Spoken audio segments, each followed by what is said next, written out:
अस्सलाम वालेकुम। आज के लेक्चर में आप सबको खुशामदीद। आज हम लेक्चर के अंदर ग्रुप डाटा का वेरिएंस और स्टैंडर्ड डेविएशन फाइंड करेंगे। अब जैसे कि यहाँ पे आपको ऊपर एक क्वेश्चन दिया गया है। इस क्वेश्चन में हमारे पास इलेक्ट्रिसिटी कंजम्पशन का डाटा है और नंबर ऑफ हाउस होल्ड्स है कि कितने नंबर ऑफ हाउस होल्ड्स कितनी इलेक्ट्रिसिटी को कंज्यूम कर रहे हैं। अब इस डाटा सेट को यूज़ करते हुए हमने फाइंड आउट करना है वेरिएंस एंड स्टैंडर्ड डेविएशन। अब वेरिएंस और स्टैंडर्ड डेविएशन को फाइंड करने के डिफरेंट फार्मूलाज आपको डिफरेंट बुक्स में डिफरेंट चैनल्स के ऊपर नजर आएंगे। आप कोई भी फार्मूला यूज कर लें, आपका आंसर सेम आएगा। किसी जगह पे आप देखेंगे एफ यू वाला फार्मूला यूज हुआ है, कहीं आपको एफ डी वाला नजर आ रहा होगा। लेकिन जो सबसे सिंपलेस्ट फार्मूला है जो नॉर्मली यूज किया जाता है for the calculation of variance and standard deviation, हम उस फार्मूला को लेके चलेंगे। ठीक है, तो सबसे पहले हम अपना फार्मूला लिख लेते हैं कि वेरिएंस का और स्टैंडर्ड डेविएशन का फार्मूला क्या है। तो वेरिएंस को जो हम शो करते हैं वो एस स्क्वेयर से शो करते हैं, और इसका फार्मूला जो हम आज के लेक्चर में यूज करेंगे वो है summation F X square divided by summation F minus summation F X over summation F whole square. ये वेरिएंस है। और स्टैंडर्ड डेविएशन के लिए हम क्या करेंगे कि इसी पूरी चीज का अगर हम स्क्वायर रूट ले लेते हैं तो वो हमारे पास स्टैंडर्ड डेविएशन बन जाएगा, यानी कि summation F x square divided by summation F minus summation F X over summation F whole square. आपके पास जो वेरिएंस का आंसर आया हुआ है, आपने उसी का स्क्वायर रूट ले लेना है तो वो आपके पास स्टैंडर्ड डेविएशन बन जाएगा। यहाँ पे ये जो एस डी है, S D is representing standard deviation. अब ये हमारे पास इंफॉर्मेशन गिवन है, ये यहाँ से यहाँ तक ये सारे हमारे पास इंफॉर्मेशन है। इस इंफॉर्मेशन को यूज करते हुए we have to find out variance and standard deviation. So आप देखें फार्मूले में हमें x चाहिए। अब जो ओरिजिनल हमें इंफॉर्मेशन गिवन है उसमें x नहीं है, ये हमारे पास क्या है, f है। ठीक है, this is f and we can also call it as class interval. So हमें क्लास इंटरवल और f गिवन है, x नहीं है। तो अगर कोई ऐसा क्वेश्चन जिसमें x गिवन ना हो तो x हम खुद फाइंड करते हैं, और x को हम क्या कहते हैं, मिड पॉइंट होता है। तो मिड पॉइंट हम कैसे फाइंड करेंगे, दोनों क्लास इंटरवल्स को ऐड करेंगे और डिवाइडेड बाय 2 कर देंगे तो ये हमारे पास मिड पॉइंट आ जाएगा। यानी कि 100 प्लस 149 डिवाइडेड बाय 2, तो ये हमारे पास 124.5 आ जाएगा। इसी तरीके से 150 प्लस 199 डिवाइडेड बाय 2 करेंगे तो 174.5 आ जाएगा। इसी तरीके से so on 200 plus 249 divided by 2 करेंगे तो ये मिड पॉइंट हमारे पास आ जाएगा। तो इन शॉर्ट फॉर्म x या मिड पॉइंट हमने कैसे फाइंड करना होता है, सबसे पहले हम क्या करते हैं, दोनों क्लास इंटरवल्स को ऐड करते हैं, उसको डिवाइडेड बाय 2 कर देते हैं तो हमारे पास मिड पॉइंट आ जाता है। ये हमारे पास ऐसे x का कॉलम बन जाएगा। अब जब हमारे पास x का कॉलम बन गया तो सबसे पहले हम फाइंड कर लेते हैं summation F x. Summation F x हम कैसे फाइंड करेंगे, ये जो हमारे पास x आया है, हर इंडिविजुअल x को हम इसके इंडिविजुअल x के साथ मल्टीप्लाई करेंगे। यानी कि 8 मल्टीप्लाई बाय 124.5 करेंगे तो ये 996 आ जाएगा। 174.5 को मल्टीप्लाई करेंगे 14 के साथ, 224.5 को मल्टीप्लाई करेंगे 22 के साथ तो ये 4939 आ जाएगा। इसी तरीके से 274.5 को 30 से मल्टीप्लाई करेंगे तो ये 8235 आ जाएगा। तो इस तरीके से हमारे पास ये एफ एक्स का कॉलम आ जाएगा। हमें यहाँ पे चाहिए समेशन एफ एक्स। उसके बाद हम क्या करेंगे, इन सब वैल्यूज को ऐड कर लेंगे तो ये हमारे पास यहाँ पे समेशन एफ एक्स आ जाएगा।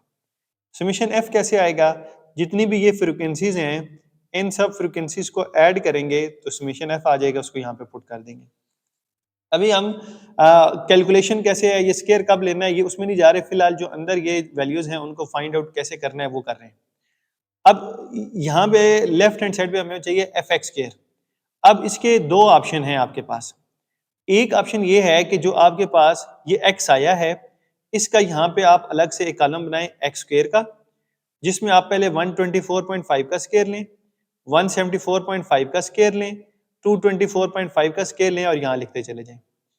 फिर आप f को मल्टीप्लाई करें इसके साथ तो ये आपके पास यहाँ पे एक नया कॉलम बनेगा एफ एक्स स्क्वायर का, और उन सबको आपने यहाँ पे ऐड कर लेना है तो ये आ जाएगा समेशन एफ एक्स स्क्वायर। एक मेथड तो ये है समीशन एफ एक्स स्क्वायर को कैलकुलेट करने का। इसी का एक और मेथड भी है जो यहाँ पे मैंने किया हुआ है। बजाय इसके कि आप अलग से एक्स स्क्वायर कैलकुलेट करें फिर एफ एक्स स्क्वायर कैलकुलेट करें, आप इस तरह करें कि जो आपने ये एफ एक्स वाला कॉलम बनाया हुआ है इसको आप मल्टीप्लाई कर दें एक्स के साथ। तो एफ एक्स को जब आप मल्टीप्लाई करेंगे, एफ एक्स को आप मल्टीप्लाई करेंगे एक्स के साथ, तो ये भी आपके पास एफ एक्स स्क्वायर बन जाएगा। यानी कि आपने क्या करना है, 996 को मल्टीप्लाई करेंगे 124.5 के साथ, एफ एक्स को मल्टीप्लाई करना है एक्स के साथ, तो वो क्या बन जाएगा एफ एक्स स्क्वायर। तो 996 को मल्टीप्लाई करें 124.5 के साथ, तो ये आंसर आ जाएगा। इसी तरीके से 2443 को मल्टीप्लाई करें 174.5 के साथ, तो आपके पास एफ एक्स स्क्वायर की सेकेंड वैल्यू आ जाएगी। और इसी तरीके से आपने बाकी इस पूरे टेबल को कंप्लीट कर लेना है। और फिर आप जब इन सब वैल्यूज को ऐड करेंगे तो यहाँ पे आपके पास समीशन एफ एक्स स्क्वायर आ जाएगा। तो एफ एक्स स्क्वायर को कैलकुलेट करने के दो मेथड हैं। फर्स्ट वन इज कि आप हर एक्स का इंडिविजुअल का यहाँ पे स्क्वायर लें, फिर आप उस कॉलम को मल्टीप्लाई कर दें एफ के साथ, तो यहाँ पे आपके पास एफ एक्स स्क्वायर बन जाएगा। दूसरी ऑप्शन ये है कि ये जो आपने ऑलरेडी एफ एक्स फाइंड किया हुआ है इसको मल्टीप्लाई कर दें एक्स वाले कॉलम के साथ, क्योंकि एफ एक्स को आप एक्स के साथ मल्टीप्लाई करते हैं तो एफ एक्स स्क्वायर ही बनता है।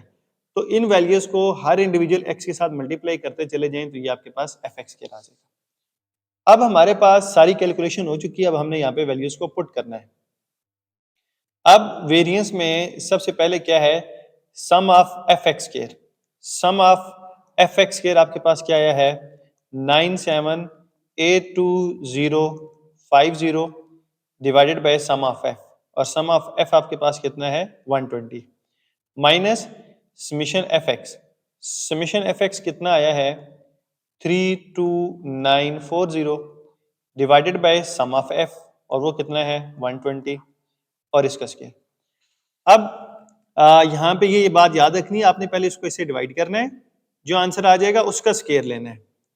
तो स्टूडेंट यहाँ पे मोस्टली मिस्टेक क्या करते हैं, इसका पहले स्केल ले लेते हैं फिर उसको 120 से डिवाइड कर लेते हैं। तो यहाँ पे ये चीज जरा देखिएगा, ठीक है, इस बात का यहाँ पे आपने ध्यान रखना है।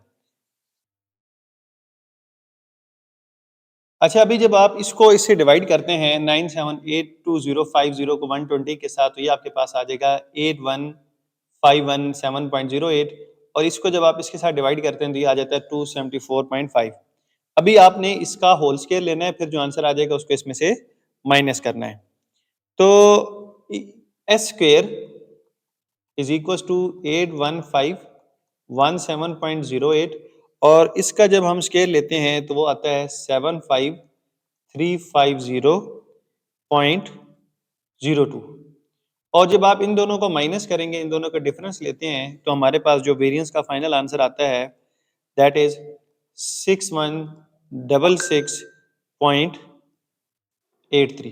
तो ये हमारे पास इस क्वेश्चन की जो फर्स्ट रिक्वायरमेंट थी वेरिएंस, वो हमने कैलकुलेट कर लिया। अब स्टैंडर्ड डेविएशन के लिए हमने क्या करना है, ये जो हमारे पास आंसर आया है इसी का हमने स्क्वायर रूट ले लेना है। यानी कि standard deviation is equal to square root of variance 6166.83। ठीक है, तो यहाँ हमारे पास ये क्या है 6166.83। तो इसका जब हम स्क्वायर रूट लेंगे तो ये हमारे पास स्टैंडर्ड डेविएशन आ जाएगा, और ये आता है आपके पास 78.53। तो ये इस तरीके से आप किसी भी क्वेश्चन का जो आपके पास ग्रुप डाटा होगा, ग्रुप डाटे का आप लोगों ने ऐसे वेरिएंस और स्टैंडर्ड डेविएशन कैलकुलेट कर लेने हैं। तो अगर आपका इसके हवाले से कोई भी क्वेश्चन हो तो आप बेशक मुझसे पूछ सकते हैं।